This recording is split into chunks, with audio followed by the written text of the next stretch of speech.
சைக்கோல பாருங்க, சிச்சுவேஷன் இதுதான் சொல்றேன். கொலைகாரன், நரகத்துல இருக்கும் நரன்,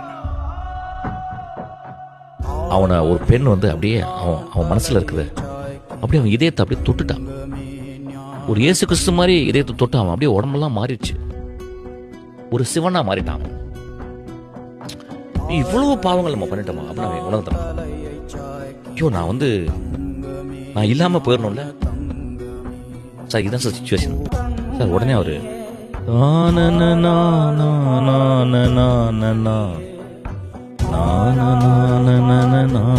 அப்படின்றார். எனக்கு தெரிஞ்சு சார் உடனே அழுவான். அது அப்படின்னா என்ன சிச்சுவேஷன், இந்த பாட்டு ஆரம்பிக்கும் போது அவன் மலையில இருந்து தவறான். அதாவது அவன் அப்படியே பறக்கிறான் சார். எங்க பறக்கிறான்னா, ஒரு பறவை எப்படி பறக்கும், சந்தோஷமா பறக்கல, தன் இறப்புக்குள்ள பறக்கிறான் பூமி தாயை நோக்கி.